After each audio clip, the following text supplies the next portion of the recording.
అంతవరకు మహర్షులు అందరూ మానసపుత్రులుగా ఆయన దగ్గర నుంచి వచ్చారు, మనకు తెలుసు కదా, బ్రహ్మ మానసపుత్రులు. ఇప్పుడు తపస్సు చేసి మనస్సు నుంచి ఒక మహానుభావుని సృష్టించేట ఆయన తపస్సు చేశారంటే విష్ణువు పాదాలు పట్టుకున్నాడని అర్థం. విష్ణువు పాదాలు పట్టుకోగానే విష్ణువు తన తేజస్సుతో ఒకడిని ఉత్పన్నం చేశాడు. ఆయన పేరు విరజుడు. ఇలాంటి పేర్లు గుర్తుపెట్టుకోండి, రేపు మనవడో కొడుకో పెడితే పెట్టచ్చు మంచి పేర్లు. విరజుడు, విరజ, మంచి శబ్దం ఇది. రామో విరామో విరజో, కొందరు విరతో అంటారు కానీ విరజ శబ్దం కూడా సరిపోయింది. విరజ మంచి మాట అండి ఇది కూడా. విశాలాక్ష, విరజ, ఈ మాటలు. విరజ, రజం అంటే దుమ్ము, రజము లేనివాడిని, దుమ్ము లేనివాడిని ప్యూర్. మనం అంటూ ఉంటాం కదా, ఎవడైనా నాయకుడు జీవితంలో అవినీతి లేకపోతే వాడిని ఏమంటారండి? ఆనెస్ట్ అండి, క్లీన్ అండి, ఇది క్లీన్ పర్సనాలిటీ, అవునా లేదా? అదేనండి విరజ అంటే అర్థం, క్లీన్ పర్సనాలిటీ, రజము లేదు. అంతేకాదు అన్ని దోషాలకి కారణం రజోగుణం, బాగా గుర్తుపెట్టుకోండి. కామయేష క్రోధేష రజోగుణ సముద్భవ. లోభం కానీ ఒకడిని హింసించడం కానీ రెండిటి వల్ల జరుగుతుంది. కామం వల్ల, క్రోధం వల్ల. క్రోధం వల్ల హింసిస్తాం, కామం వల్ల దోచుకుంటాం, అంతే కదా. ఈ రెండు దేని వల్ల వస్తున్నాయి? రజోగుణం వల్ల వస్తున్నాయి. ఆ రజోగుణం లేకపోతే ఏమంటారు? విరజ, విగత రజ విరజ, రజోగుణం లేనివాడు అని అర్థం ఇక్కడ. అలాంటి వాడు సృష్టింపబడ్డాడు. ఆ విరజుడు అనేటువంటి వాడు భూమికి తొలిరాజు అన్నారు ఇక్కడ. అతడికి సహస్రాధ్యాయ పరిమిత గ్రంథం ఇచ్చి దీని ప్రకారంగా పాలన చెయ్యి అన్నారు. ఎప్పుడు? కృతయుగం ఆదిలో కాదు. కృతయుగ ఆదిలో మంచి పేరుకేదో పాలకులు ఉన్నారే తప్ప ఇలా ఒకటి తయారు చేసిన పరిస్థితి తర్వాత వచ్చింది. ఆ విరజుడు మొట్టమొదటి వచ్చాడు. ఆ విరజుడు చక్కగా పాలన చేశాడు. ఆయన తర్వాత వచ్చిన వాళ్ళు కర్దముడు. ఈ కర్దముడు వేరు, ప్రజాపతుల్లో ఉన్న కర్దముడు వేరు. ఇది ప్రజాపతుల్లో ఉన్న కర్దముడు బ్రహ్మ మానసపుత్రుడు. ఇక్కడికి వచ్చినవాడు విరజుడు కొడుకు కర్దముడు. ఈయన ఏం చేశారంటే అపేక్షిత రాజ్యుండు. ఆయన చక్కగా రాజ్యపాలన చేసి తపస్సు చేశాడు. రాజ్యపాలనే తపస్సులా చేశాడు మహానుభావుడు. అందుకే వాళ్ళ పేరు రాజర్షులండి. అందుకని ఇవాళ నేను పాలనకు వచ్చానంటే దీన్ని ఖర్చు పెట్టింది ఇంతకింత సంపాదించనా అని పాలనకు వచ్చేవాళ్ళు కారు, తెలుసుకోండి ఇక్కడ. ఇప్పుడు మనది ప్రజాస్వామ్యం కదా, అందుకు అంత న్యాయంగా జరుగుతుంది. అప్పుడు రాచరికం కదండి పాపం. అందుకే అంటే ఇప్పుడు మనం ఎక్కడున్నామో చూడండి, కళ్ళు మూసుకు బతుకుతున్నాం, అవునా లేదా? చూడండి ఇక్కడ ఒక్కసారి ఆలోచించిస్తే ఇప్పుడే అర్థమవుతుంది. వాళ్ళు ఏ అపేక్ష లేకుండా రాజ్యపాలనే తపస్సుగా చేసి తదనంతర బాధ్యత ఈ రాజనీతిని బోధించి పుత్రులకు అప్పచెప్పారట. అలా వస్తున్న క్రమంలో వచ్చినటువంటి రాజు మరొక ఆయన అనంగుడు అనేవాడు వచ్చాడు. ఆయన కొడుకు నీతి అనేవాడు. ఆ నీతి అనేటువంటి వాడు సునీత అనే ఆమెను వివాహం చేసుకుని చక్కగా రాజ్యబద్ధంగా పాలన చేస్తున్నాడు. ఇలా చెప్తూ క్రమంగా వచ్చిన వాళ్ళలో ఒక ఆయన వచ్చాడు, వేణుడు అనేవాడు వచ్చాడు. ఈ వేణుడు అనేవాడు రాజ్యపాలనకు వచ్చేటప్పటికల్లా ఇతడు కొంచెం విప్లవవాది. ఎప్పుడు తాతలు చేసినట్టే చేయాలా, మనం కొత్తవి ఎందుకు చేయకూడదు? వేద ధర్మం ప్రకారంగానే జీవించాలా, కొత్త ధర్మం ఎందుకు చేయకూడదు అంటే ఇప్పుడు పుడుతున్న బుద్ధుల్లాంటివి పుట్టే అనమాట అని చెప్పి, అసలు ధర్మం ప్రకారంగా మంత్రులు చెప్పినట్టు వినాలా, మన ఇష్టం వచ్చినట్టు చేస్తే పోలే అనుకొని ప్రజాధనాన్ని దుర్వినియోగం చేయడం, తన భోగం కోసమని ప్రజల నుంచి విపరీతంగా కప్పబలు వసూలు చేయడం, ఇలాంటివి చేశాడు. అంటే వివిధ విధంగా ప్రజలను దోచుకున్నాడు, ప్రజాధనాన్ని దోచుకున్నాడు. ఇలా చేయడంతో ధర్మం దెబ్బతింది. ధర్మం దెబ్బతినడంతో ప్రకృతిలో వైపరీత్యాలు వచ్చాయి. సరిగ్గా చూడండి, బహుశా భూమి మీద మొత్తం మీద ఒక్క ఇండియన్ మెడిసిన్లో మాత్రమే ఈ రహస్యం ఉంది, ఇంకెక్కడా లేదు. ఇండియన్ మెడిసిన్లో చరకుడు రచిస్తూ ఒక చోట చెప్తాడు, ఏమనంటే రకరకాల కొత్త రోగాలు వస్తూ ఉంటాయి అని చెప్తూ, కొత్త రోగాలు ఎప్పుడు వస్తాయి అంటే ప్రకృతిలో కాలుష్యం వస్తే వస్తాయి అన్నాడు. ప్రకృతిలో కాలుష్యం ఎప్పుడు వస్తుందంటే ధర్మం దెబ్బతింటే వస్తుంది అని రాశాడు.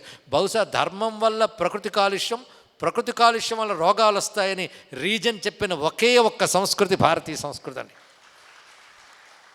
ఇప్పుడు మనం కొత్త క్రిమి వచ్చిందంటే దానికి కారణం ఏమిటా అని వెతుకుతుంటాం, ఈ లోపల కోట్ల మంది చచ్చిపోతుంటారు. కానీ అసలు కారణం ఎప్పుడు చెప్పాడో అక్కడి నుంచి ట్రీట్మెంట్ చేసుకోవచ్చు కదా. ధర్మాన్ని బాగు చేసుకుంటే ఎన్ని రోగాలు పోతాయో.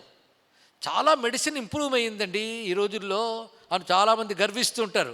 కానీ కొత్త రోగాలు కూడా ఇంప్రూవ్ అయ్యాయి, అవునా లేదా? కళకళలాడుతూ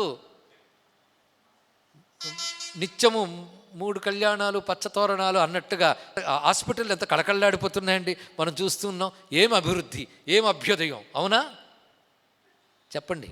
శారీరకంగా ఏం బలములు ఉన్నాయి?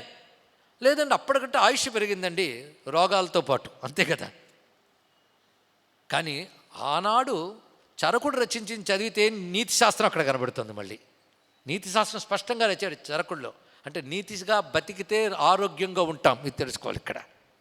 అదే నీతిగా ఎందుకో బతకడం కాదు, ఆరోగ్యం బ్రతకడం కోసం. ఆరోగ్యం గురించి చెప్తూ ధర్మం దెబ్బతింటే ప్రకృతి క్షోభిస్తుంది, దానివల్ల రోగములు వస్తాయని చెప్పాడు మహానుభావుడు. అందుకే ఈ ఉత్పాతాలు వచ్చేట లోకంలో ఈ వేణుడు కాలంలో ఇలా వస్తూ ఉంటే అప్పుడక్కడ అమాత్య వర్గం వెళ్ళి ఈ ధర్మశాస్త్రవేత్తలు వెళ్ళి, నాయన నువ్వు తప్పు చేస్తున్నావని హెచ్చరించారు. ఇది కూడని పని సుమా అని చెప్పారు. ఈ కథ ప్రారంభించి చెప్తున్నాడు, కూడని పని. ఎందుకంటే ధర్మం తప్పితే దుర్గతులు వస్తాయి. నువ్వు ప్రజాధనం దోచుకుంటున్నావు. రాజు అనే మాటకి ప్రజారంజకత్వాత్ రాజా, ప్రజల్ని ఆనందింపజేయవాడు. ఆనందింపజేయవాడు అంటే మళ్ళీ కొన్ని అపార్థాలు ఉన్నాయండి.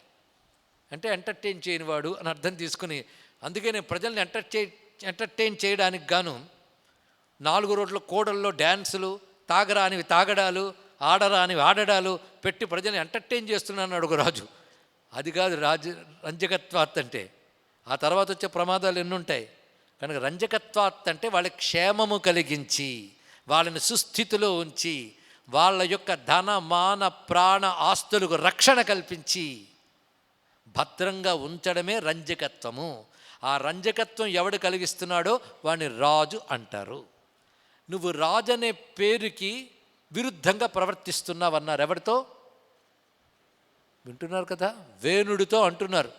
తప్పు చేస్తున్నావు. నీ పూర్వీకులందరూ చక్కగా రాజనీతి శాస్త్ర ప్రకారంగా వెళ్ళి ప్రజారంజనం చేస్తే నువ్వు ప్రజలకి ఇబ్బందికరంగా తయారయ్యవు. ఇది కూడదు నాయన. ఇప్పటికైనా మించిపోయింది లేదు. ఇక్కడ వాళ్ళు చేసిన బోధ భారతంలో కానీ, విష్ణు పురాణంలో కానీ, భాగవతంలో కానీ 3 చోట్ల ఉంటుంది ఇదే కథ. కించిత్ భేదాల్లో మనం 3 చోట్ల నుంచి మంచి ఎంచుకోవచ్చు. ఇక్కడ చెప్తాడు నీతి శాస్త్రాన్ని. ఎవరు? ధర్మవేత్తలందరూ కూడా ఎలా ఉంటే ప్రజలు క్షేమంగా ఉంటారు. పైగా ప్రజలకి ఇబ్బంది కలగకుండా ప్రజల నుంచి పన్ను తీసుకోవాలట. ఇది ఎలాగంటే సూర్యభగవానుడు భూమి నుంచి నీరుని తీసుకుంటాడు కిరణాలతో. తీసుకుంటున్నా కూడా మనం గమనించాం. ఎందుకు తీసుకుంటాడంటే మళ్ళీ వర్షాకాలంలో అంతకంతగా మధురంగా పర్జన్య రూపంలో కురిపించడానికి తీసుకుంటాడు. ఎలాగో ప్రజల నుంచి పన్నుల్ని సూర్యుడు కిరణాలతో నీరు తీసుకున్నట్టుగా తీసుకుని ప్రజ ఉపయోగ కార్యక్రమాలకు అలా వినియోగించుకోవాలి. చూసారా న్యాయం గురించి ఎంత చక్కగా చెప్పారు. అదే నువ్వు వినియోగించుకోకూడదు. నువ్వు వాళ్ళ ధనానికి పూచీకత్తుగా బాధ్యతగా వ్యవహరించాలి. అది రాజ్యం అనేది భోగం కోసం కాదు నాయనా, అది బాధ్యత, అదొక యోగం, అదొక తపస్సు. అలాంటి రాజర్షుల పరంపరలో వచ్చిన వాడువు నువ్వు. ఆ రాజనీతి శాస్త్రం ప్రకారంగా పాలించవలసిన వాడువు. నువ్వు తప్పు చేస్తున్నావు. దీనివల్ల అనేక ఉత్పాతాలు కనబడుతున్నాయి లోకంలో. ఇలా నువ్వు ప్రవర్తించడం వల్ల అలా జరుగుతున్నాయి. ఇప్పుడు మనం అనేక రకాల భయంకరమైన వార్తలు వింటున్నాం. ఎక్కడో అగ్ని ప్రమాదాలు వచ్చాయనో, జలసమాధిలో కొన్ని గ్రామాలు వెళ్ళిపోయాయనో, నూతనమైన రోగాలు వచ్చాయనో. దీని గురించి దివ్య దృష్టి కలిగిన మహాత్ములు ఏం చెప్తారంటే, పెరుగుతున్న అధర్మాల వల్ల జరుగుతున్న సంక్షోభం ఇదంతా అని వాళ్ళు చెప్తారు. కానీ మనం పెడచెవిని పెడతాం. కానీ కాదనలేం, అనుభవిస్తున్నాం. అవునా లేదా? కానీ అప్పుడు వాళ్ళు హెచ్చరించారు అతనికి, దీనివల్ల ఈ ప్రమాదాలు జరుగుతున్నాయి, తప్పు నాయన అన్నట్ట. వెంటనే అన్నాడంటే, నేను ప్రభువుని, అధికారం చేతిలో ఉంది, నేను ఏది చెప్తా అదే శాసనం. పైగా మీరు యజ్ఞాలు యాగాలు అని ఎవరెవరికో ఆహుతులు వేస్తున్నారు, నేనే విష్ణువుని. మీ గ్రంథాలు చెప్తున్నాయి కదా విష్ణువంశ రాజుల్లో ఉంటుందని. కనుక నేనే విష్ణువుని, నన్నే పూజించండి. మీరు ఇవ్వాల్సిన కానుకలన్నీ దేవుళ్ళకి, యజ్ఞయాగాలకి, వాటికి కాదు, నాకు సమర్పించండి అన్నట్టు. ఇక్కడ ఓరు దుర్మార్గుడా, చెప్తే వినేటట్లు లేవని చెప్పి ఈ మంత్రులు ధార్మికులు కలిసి అతన్ని సంహరించట్టండి. తెలుసుకోండి ఇక్కడ. అంటే నేను రాజును కదా, ఎలా చెప్తే అలా నడుస్తుంది అనుకోవడానికి లేదు. అతన్ని నియంత్రించారు. చెప్పి బాగు చేస్తే బాగుపడతాడు అనుకుంటే బాగుపడలేదు. ఎప్పుడో వెంటనే చేసిందేమిటి? నిర్మూలన చేశారు, సంహరించారు. అంటే ఇక్కడ మనకు తెలుస్తున్న విషయం ఏంటంటే, రాజైనా సరే న్యాయబద్ధంగా ప్రవర్తించకపోతే ప్రజల పక్షాన ఆ బాధ్యత వహించిన మేధావులు రాజును నిలదీయాలి. నిగ్రహించాలి, శిక్షించాలి అని చెప్తున్నారు శాస్త్రం. చూడండి ఇక్కడ, ఇది న్యాయశాస్త్రం ఎంత చక్కగా చెప్తున్నదో దీనిని వివరించి చెప్తున్నారు. అంటే కేవలం రాజు అయిన వాడు మాత్రమే, అంటే ఒక రాజుకు కొడుకైన వాడు మాత్రమే పాలించాలి, మిగిలిన వాళ్ళందరూ పడి ఉండాలనే రాచరికం మనకు లేదు, అటువంటి సామ్యం మనకు లేదు, ప్రజాస్వామ్యమే ఉండేది. అందుకే ఈ విషయాన్ని మనం గమనించితే రామాయణంలో పరిశీలిస్తే దశరథ మహీపతి తర్వాత బాధ్యతగా రాముడు తగినవాడు అని నిర్ణయించుకున్నప్పుడు ఆయన చేసిన పని ఏమిటి? పరిశీలించాడు దశరథుడు, అబ్జర్వేషన్. అది రాముడు వివాహం అయ్యి వచ్చిన దగ్గర నుంచి కూడా, సీతా సమేతుడు వచ్చిన దగ్గర నుంచి కూడా అయోధ్య ప్రజలతో ఎలా మసలుతున్నాడు, అయోధ్య ప్రజలు రాముణ్ణి ఎలా భావిస్తున్నాయో గమనించాడు ఆయన. ఆయన ఎలా గమనించాడో, ఎలా అబ్జర్వ్ చేశాడు అనేది అయోధ్యకాండలో మొదటి సర్గలోనే చెప్తారు వాల్మీకి మహర్షి. ప్రజలకు ఎంత ప్రీతిపాత్రుడయ్యాడు, ప్రజల పౌరకార్యాన్ని, ప్రజల కార్యములని తన దగ్గరుండి చక్కగా చూసుకుంటున్నాడు. అది ఎలాగా? నాన్నగారి ఆజ్ఞను అనుసరించి. అదే ఈయన ప్యారలల్గా మరో ప్రభుత్వం నడపడం కాదు. ఇక్కడ నాన్నగారి ఆజ్ఞను అనుసరించి వాళ్ళందరూ ఉండేటట్లుగా చేస్తూ గమనిస్తూ ఉంటే ఒకటి తెలిసిందిట దశరథుడికి, ఈ ప్రజలందరూ రాముడు రాజు అయితే బాగుండు అనుకుంటున్నారన్న విషయం తెలిసింది దానికి. తెలిసి తనకి అదే కోరిక కనుక ఇంకెదురికి రాజ్యభారం అప్పగించాలి, యవరాజ్య పట్టాభిషేకం చేయాలి అనుకున్నాడు. అనుకున్న వెంటనే ఏం చేశాడు? వెంటనే మార్నింగ్ లేచి డిక్లేర్ చేయలేదు. చూడండి ఇక్కడ, అదే రాత్రి పడుకుని పొద్దున్న లేచగానే ఆలోచన రాగానే వెంటనే ఒక ట్వీట్ చేసేసి తన అభిప్రాయం చెప్పేటువంటి పని పాలకుడైన వాడు అలా చేయకూడదు, తొందరపడకూడదు. తన నుంచి వచ్చే ప్రతి మాట బాధ్యతాయుతంగా ఉండాలి. అదే తనకు తోచింది కదా అని తన కావేశాలతో నిర్ణయాలు తీసుకోరాదు, చాలా ఆలోచన చేయాలి. తను పరిశీలించి తనకు అనిపించిన అభిప్రాయమైనప్పటికీ కూడా దశరథుడు చేసిన పని ఏమిటి అంటే పౌరజానపద ప్రధానుల్ని పిలిచాడు. అంటే అప్పుడు రాజ్యం ఎలా ఉండేదో చూడాలి. కొన్ని జనపదాలు, కొన్ని గ్రామాలు, కొన్ని పట్టణాలు, వాటికంటూ ఒక ప్రభుత్వం ఉంది. ఆ ప్రభుత్వము దశరథుని పాలన అంగీకరిస్తూ దాన్ని వ్యవహరింపజేసేటువంటి ప్రభుత్వం. ఆ నియామకులైన ఎవరు ప్రతినిధులు ఉన్నారో, ప్రజాప్రతినిధులు, ఇప్పుడు భాషలో మాట్లాడాలంటే వాళ్ళందరినీ పిలిపించాడు. వాళ్ళతో సభ ఏర్పాటు చేశాడు. నాకు ఇలా అనిపించింది, నేను పరిశీలించినది, మీరేమంటారు అన్నాడు. వాళ్ళందరూ కలిసి ఈ అభిప్రాయం సమంజసమే, ఆలస్యం చేయవద్దు అంటే అప్పుడు తన నిర్ణయాన్ని ప్రకటించి రాముల వారిని పిలిచారండి. ఇది ప్రజాస్వామ్యం అవునా కదా చెప్పండి ఇక్కడ. అంతేగాని ఏకపక్ష నిర్ణయం లేదు, నాకు తోచింది నేను చేశా. అంతేగాని ఇవాళ నాకు పదవి ఇచ్చారుగా, 5 ఏళ్లలో నేను ఎంత దోచుకోవాలో అంత దోచుకుంటాను అన్నాడు ఒక మహానుభావుడు. నేను పదవిలో ఉన్నాను, ఏదైనా అదే చేస్తాను. దానితో బాజాగాళ్ళు ఏం చేశారంటే పెద్ద సింహాసనం బొమ్మేసి దానికి 3 సింహాలు పెట్టి, అసలు కుక్క కనబడితేనే పారిపోయేవాడు సింహాల మధ్యలో కూర్చున్నాడు ఒక బొమ్మ, అదొక చిత్రపటం. అది వేస్తే వాడు చూసి నిజంగా రాజు అయిపోయినని భావించిపోయి ఇంకా తెగ విజృంభించి 5 ఏళ్ళు కూడని పనులు చేస్తే ఏమైంది, 6వ ఏడు వచ్చిన పడి ఊరుకుంటాడు. అవునా లేదా? కనుకనే అధికారం ఉంది కదా అని అలా ప్రవర్తించకూడదు. అచ్చమైన ప్రజాస్వామ్యం ఎక్కడుందో తెలిసింది కదా, భారతీయ సనాతన ధర్మంలో ఉంది. అదే న్యాయం. ఇది ఒక్కటి తెలిస్తే ఈ సనాతన ధర్మం గురించి చదవకుండా నేను బ్రతికేనా ఎన్నాళ్ళు అని అనిపించినా చాలండి. ఇక్కడ ఈ ధర్మం గురించి చదవాలి. చదవడం చేత కాకపోతే చదివిన వాళ్ళ దగ్గర మఠం వేసుకొని నేర్చుకోవాలి. అప్పుడు మీరు ఏ నీతి అయినా మాట్లాడండి. అలాంటి శాశ్వత న్యాయాన్ని మనం రామాయణంలో చూసాం. ఇప్పుడు ఎక్కడి నుంచి మొదలుపెట్టాం? సృష్టికర్త బ్రహ్మదేవుడి నుంచి కృతయుగం అయిన తర్వాత, ఇవి మొదలైన తర్వాత విరజుడనే రాజు వచ్చి క్రమంగా అనంగుడి దాకా వచ్చి, ఆయన తర్వాత వచ్చినటువంటి వేణుడు కథ చెప్పి అతన్ని శిక్షించినటువంటి వైనాన్ని చెప్పారు. దాని తర్వాత వాళ్ళకున్నటువంటి ఒక టెక్నాలజీతో, అప్పుడే టెక్నాలజీ ఉందో మనకేం తెలుసు, ఇప్పుడే టెక్నాలజికల్ డెవలప్మెంట్ వచ్చింది అనొద్దు. సృష్టి ఏర్పడిన ఎన్నో మొన్న కాదు, ఎన్నో మార్లు జరిగాయి. ఎన్నో మార్లు డెవలప్మెంట్లు అయ్యాయి, ఎన్నోలో పతనాలు అయ్యాయి. అలా ఎన్నో జరుగుతుంటాయి. ఒక్కొక్కప్పుడు ఒక్కొక్క సైన్స్.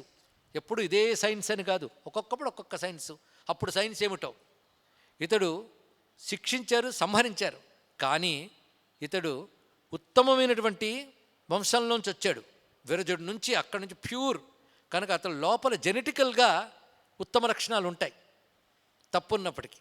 ఆ జెనెటికల్ పూల్లోంచి మనం మంచిని తీసుకుని మరొక పాలకుడిని చేయాలి.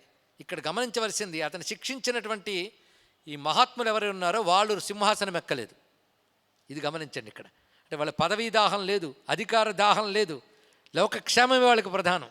కనుక వాళ్ళు ఏం చేశారంటే మళ్ళీ రాజసింహాసనం మీద కూర్చోవడానికి ఒక యోగ్యుడు కావాలి అంటే జెనెటికల్గా ఇతరుల్లో గొప్ప లక్షణం ఉంది కనుక అది బయటకు తీయాలన్నట్ట అని వాళ్ళు ఒక మథనం చేశారన్నారు. మథనం అనగానే మనం బొమ్మ ఒకటి ఊహించుకుని కవ్వం పెట్టి చిరికారు ఊహించడానికి లేదు. అప్పుడు టెక్నాలజీతో వాళ్ళు ఏం చేశారంటే మథనం అంటే మార్పు చెందించుట అని అర్థం. వాళ్ళు అతడి నుంచి ఒక సృష్టి చేయాలని మథనం చేశారు. ఇప్పుడు క్లోనింగు మొదలైన మాట్లాడుతూ ఉంటారే, అలాంటి ఏ టెక్నాలజీ అప్పుడు ఉపయోగించారో మనకేం తెలుసు. ఒక్క సెల్లోంచి మళ్ళీ దానికి సంబంధించి డిఎన్ఏ సహకారంతో మనకు ఉత్పత్తి చేయవచ్చు అని కొన్ని మాటలు ఇప్పుడు వింటున్నాం. అలాంటి ఉత్పత్తి చేయగలిగే జ్ఞానం అప్పుడే ఉందో. కనుక ప్రాచీన పురాణాలు శ్రద్ధగా ఒక సైంటిఫిక్ టెంపర్మెంట్తో విన్నట్లయితే ఒక అద్భుతమైన సైన్స్ వాటిల్లో చెప్పారు అన్న విషయం సూచనప్రాయంగానే తెలుస్తుందండి. ఇక్కడ ఈ కథలో ఒక్క వేనరాజు కథ పిల్లలకి చెప్పండి. అంటే మీ పిల్లల్ని ప్రవచనాలు తీసుకొచ్చి వాళ్ళకి సెల్ ఫోన్లు ఇచ్చి ఆడుకుంటూ ఉంటారని కాకుండా వాళ్ళు వినాలి. ఇలాంటి పాఠాలు కాలేజీల్లో స్కూల్స్లో చెప్పబడాలి. ఏదో టెక్నాలజీ వాళ్ళ దగ్గర ఉంది, దానితో ఇతడి నుంచి ఉత్పన్నం చేశారు. మొట్టమొదట మథనం చేయగానే ఒక నల్లని పురుషుడు వచ్చేట. అంటే ఇతరులు ఇదివరకు నెగిటివ్ క్వాలిటీస్ ఉన్నాయి కదా, వాటి నుంచి వచ్చాడు. వాడిని నిషీద అని దూరం పెట్టారు. అక్కడి నుంచి వచ్చిన సంతతి నిషీద వాళ్ళు వచ్చారు. ఇంకో వైపు నుంచి మథనం చేశారు. వాడు జెనెటికల్గా ఉన్న ఉత్తమ లక్షణంలోంచి ఒక మహానుభావుడు వచ్చాడు. ఆయన పేరు పృథు చక్రవర్తి. ఆ పృథు చక్రవర్తి రాజ్యపాలన ఎంత అందంగా చేశాడో భాగవతాది గ్రంథాలు అద్భుతంగా చెప్తున్నాయి. ఆయన పాలనలో ధర్మం తప్పలేదు. ఎవరైతే ఇందాక వేణుని శిక్షించారో వాళ్ళందరూ ఈయన సహకరించారు. వాళ్ళ మాటలు పాటిస్తూ ఒక స్థితికి తీసుకొచ్చాడు భూమిని. కానీ హఠాత్తుగా భూమి ఒట్టిపోయిందిట. భూమి నుంచి ఓషధులు సస్యములు రాలేదు. ఎందువల్ల అని ఆలోచించాడు పృథు చక్రవర్తి. నేను ధర్మబద్ధంగా రాజ్యపాలన చేస్తున్నాను కదా, అటువంటి భూమి నాకు అన్నీ ఇవ్వాలి కదా, ఎందుకు ఇవ్వలేదు అంటే భూమిని అడుగు అన్నారు వాళ్ళందరూ. అప్పుడు ఆయన, నేను ఇంత ధర్మంగా ఉన్నా ఇవన్నీ ఎందుకు వచ్చాయి? మనం ధర్మంగా ఉంటేనే దైవాన్ని నిలదీయగలం. ఈ మాట గుర్తుపెట్టుకోండి. భగవంతుడా నాకెందుకు ఇది చెయ్యలేదు అని ప్రశ్నించాలి అంటే నువ్వు ధర్మంగా జీవించినప్పుడు ప్రశ్నించే అర్హత ఉంటుంది. అంతేగాని నేను మొన్నట్టుంచి నీకోసం విష్ణు సహస్రం 1000 మార్లు చదివాను ఇంకా అనుగ్రహించవా అంటే దానికైనా సంతోషించడు. నువ్వు ధర్మంగా జీవిస్తే దైవాన్ని ప్రార్థించే అర్హత అంటే అడిగే అర్హత ఏర్పడుతుంది. ఇది చాలా గొప్ప విషయం. అంటే అధర్మపరుడి ప్రార్థనలు భగవంతుడు ఆలకించడు, ధర్మపరుడి ప్రార్థన మాత్రమే ఆలకిస్తాడు. ఎంత గొప్ప విషయం. వెంటనే తపశ్శక్తి సంపూర్ణమైన పృథు చక్రవర్తి కూడా ధనుర్బాణాలు స్వీకరించి భూమిని నిలదీసి అడిగట్ట. అప్పుడు భూదేవి గోరూపం ధరించి కనబడింది. నేను ధర్మబద్ధంగా ఉన్నప్పటికీ నువ్వు నాకు ఫలాలు ఇవ్వలేదు, ఎప్పుడో అది నీ దోషం అవుతుంది. దోషమైనప్పుడు శిక్షించవలసిన బాధ్యత రాజుది కనుక నిన్ను శిక్షిస్తానన్నాడు. ఇక్కడ అప్పుడు ఒక మాట అన్నది గోమాత, అంటే భూమాత ఒక మాట అన్నది, నాయనా ఇవాళ నువ్వు బాగానే చేసావు, కానీ నీ పూర్వపు రాజైన తండ్రి ఎన్ని పాపాలు చేశాడు, ఆఖరికి దొంగలా జీవించాడు. అంటే నాయకుడు దొంగ అయితే దేశం అధపతనం అవుతుంది. మరి దొంగలే నాయకులైతే ఆలోచించవలసిన అవసరం ఉంది. కానీ దొంగల నాయకులను చేసుకుని వాడి వెనకాల 50 కేసుల్లోనే తెలిసి కూడా వాడి నాయకులు చేసుకుని ప్రజల్ని ఎవడు రక్షించగలడో ఆలోచించుకోండి ఇక్కడ. కనుక నాయకుడు దొంగ అయితే ప్రమాదము, దొంగల నాయకులు అయితే మరీ ప్రమాదము. పైగా దొంగలు కలిసి ఊళ్ళు పంచుకున్నారు అని సామెత ఉంది. కానీ మీ నాన్న కాలంలో ఆయన అవినీతికి సంతోషించి మిగిలిన పాలకులు, సామంతులు, అధికారులు అందరూ అవినీతి పరులు అయిపోయారు. వీళ్ళందరూ ఇక్కడ దొంగలైపోయి ఇవ్వడం వల్ల దస్యుప్రాయ అని మాట అక్కడ చెప్తున్నాడు. అంటే మొత్తం పాలకులు దస్యుప్రాయులైపోయారు, అంటే దొంగలతో సమానమైపోయారు. వాళ్ళందరూ అవి దోచుకున్నారు. ఆ అధర్మ ప్రభావం ఇప్పుడు నీ కాలం వచ్చేటప్పుడు కనబడిందంటే ఆ అధర్మ ప్రభావం ఇప్పుడు కనబడింది. ఎందుకంటే మీ నాన్న కాలంలో అంతా బాగుంది, గమనించవలేదు. అంటే ఆ పూర్వీకుల పుణ్యం ఆ కాలంలో ఉంది. ఇది తెలుసుకోవాలి ఇక్కడ. ఇవాళ మనం 4 మెతుకులు లోపలికి వెళ్తూ క్షేమంగా ఉన్నామంటే మన పూర్వీకుల పుణ్యఫలం. ఇప్పుడు మనం ఏం చేసుకున్నామో ఆలోచించుకోవాలి. కనుక మీ నాన్న పాప ఫలం ఇక్కడ ఉంది కదా, అంటే నేను ధర్మంగా ఉన్నాను కదమ్మా అంటే దాని ఫలం రావడానికి కొంత సమయం పడుతుంది. ఒక విత్తనం నేల మీద పడేసినా అది బయటకు మొలకగా, మొక్కగా, మానుగా, ఫలంగా రావడానికి కొంత సమయం పడుతుంది కదా. అదేవిధంగా నువ్వు చేసిన ధర్మానికి కూడా కొంత సమయం పడుతుంది, ఓపిక పట్టు అని చెప్తే ఆయన అమ్మవారికి నమస్కారం చేసుకున్నాడు. అప్పుడు చెప్పింది ఆ తల్లి, నేను ఏ సంపదనైనా ఇవ్వగలను. ఈ అద్భుతమైన భావం చూడాలండి. భూమిని ఒక ఆవుతో పోల్చి చెప్తున్నారు. పోల్చి చెప్తున్నారనే కంటే దర్శించి చెప్తున్నారు అనొచ్చు. భూమిని గోవుతో పోల్చడం వైదిక సంప్రదాయం. భూమి గోవు అయితే వృషభం ఎవరు? ఇది గొప్ప ఆలోచన చేశారు. ఎందుకంటే ఆవు పాలు ఎప్పుడు ఇస్తుంది అంటే ఆమె సంతానాన్ని కన్న తర్వాతే క్షీరం ఇవ్వగలదు కదా. సంతానాన్ని కనాలంటే అందులో వీర్యం ప్రవేశించాలి. అది వృషభం వల్ల వస్తుంది. కనుక భూమి మనకు కావలసిన పాడిని అంటే పాలని ఆవు పాలిచ్చినట్లుగా భూమి మనకు సంపదలు ఇస్తుంది కదా. అయితే ఆవు పాలు ఇవ్వాలంటే వృషభ సంపర్కం కావాలి. భూమి మనకు సంపదలు ఇవ్వాలంటే ఆ వృషభం పేరు ధర్మము. ధర్మం అనే వృషభం ద్వారా భూమి అనే గోవు మనకు సంపదలు ఇస్తుందట. ఏం అద్భుతమైన భావం అంటే! ఇది సత్యమే అనిపిస్తే ఈ సత్యాన్ని రచించిన ఋషులకి నమస్కారం చేద్దాం. కాదండి ఇది ఒక కాల్పనిక భావం అంటే దానికి నమస్కారం చేసుకుందాం. ఏదైనా గొప్పగా ఉంది కదా ఇక్కడ. మొత్తానికి ధర్మ వృషభం వల్ల భూమి అనే గోవు మనకు అన్ని సంపదలు ఇస్తుంది. ఎందుకంటే మన కడుపు నిండేది, మనం బ్రతికేది, మన సంపదలు పొందేది కేవలం భూమి నుండి మాత్రమే.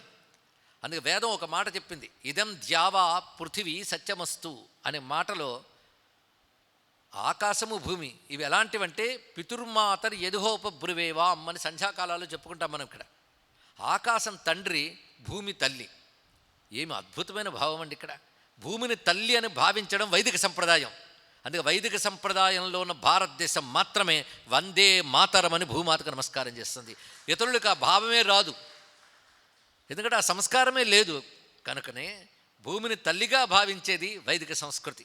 అయితే భూమి తల్లి అయినప్పుడు తండ్రి ఎవరంటే ఆకాశమే తండ్రిట. అంటే ఆకాశం నుంచి వచ్చేటటువంటి వర్షాదులన్నీ పొంది భూమి మనకి అని సంపదలు ఇస్తున్నది అని ఒక భావంతో చక్కగా చూపించారు. అటువంటి ఆ భూదేవి నీకు కావలసిన సంపద ఇవ్వడానికి సిద్ధంగా పొదుగుతోంది, నువ్వు పిండుకో అందుట. ఇప్పుడు ఎవరిని? పృథు చక్రవర్తిని. ఎలా పిండాలి అంటే పృథు చక్రవర్తి ఇప్పుడు ఆ పిండే పద్ధతి చూపిస్తున్నాడు. ముందు పిండాలంటే దూడ దగ్గరికి రావాలట. దూడ చేపిన తర్వాత అప్పుడు పిండడం జరుగుతుంది. దూడ ఎవరు అంటే మనువుని దూడగా పిలిచాడు పృథు చక్రవర్తి. ఇదివరకు మనువు దివ్యలోకాల్లో ఉన్నటువంటి మనువుని పిలిచి నువ్వు దూడగా వెళ్ళన్నట్ట. దూడగా వెళ్ళిన తర్వాత పాత్ర ఏదంటే నా చేతులే పాత్ర అన్నాడు.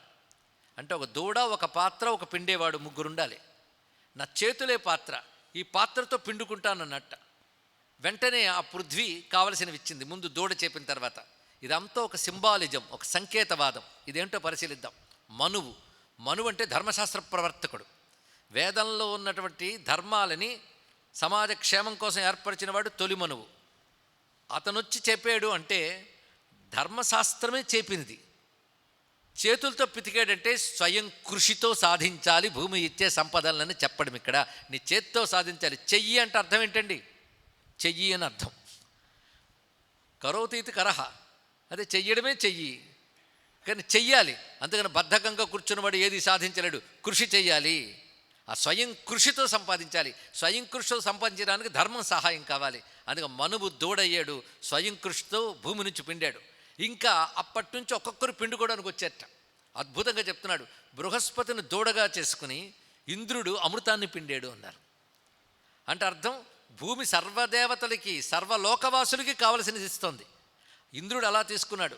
మహర్షులు ప్రణవాన్ని దూడగా చేసుకుని వేద విద్యను పొందట. అలా ఒక్కొక్కరు ఒక్కొక్క విధంగా. అంటే అర్థం ఏంటి? ఇందులో చూపిస్తున్నది ఈ భూమే సమస్త లోకాలకు కావలసింది ఇవ్వగలిగిన శక్తి కలిగింది ఈ భూదేవి. అందుకే దేవతల దృష్టి కూడా భూమి మీద ఉంటుంది. భూమి యందు జరిగిన యజ్ఞయాగాదుల వల్లనే దేవతలకు పుష్టి. కనుక మనం అనుకునే భూమి ఆ లోకాలకి, ఈ లోకాలకి అన్నిటికీ ఆధారమైన శక్తిగా వేదఋషి దర్శించాడు. అలాంటి భూమిని పాలించేవాడు ధర్మబద్ధంగా ఉంటే భూమి అన్నీ ఇవ్వగలదు, అందరికీ అనుగ్రహాన్ని పంచి ఇవ్వగలదు అనే భావం ఈ పృథు చక్రవర్తి కథలో కనబడుతున్నది. ఈ కథని బట్టి న్యాయము, ధర్మమే మనం పృథ్వీ యందు క్షేమంగా ఉండడానికి ఆధారంగా ఉంటాయని వృత్తాంతాన్ని చెప్తూ, రాజైనప్పటికీ కూడా ధర్మబద్ధంగా పాలించినప్పుడే అతడికి అర్హత ఏర్పడుతుంది. కేవలం ఒక రాజవంశంలో పుట్టినంత మాత్రాన కాదు, పుట్టుక ఒక పాటి అర్హత మాత్రమే. అదొక్కటే అర్హత అయితే మాత్రం అతడు రాజు కాలేడు, మిగిలిన ఎన్నో కావాలి. ఇది ప్రధానంగా సనాతన ధర్మం చెప్తున్న న్యాయాల్లో విశేషమైనది.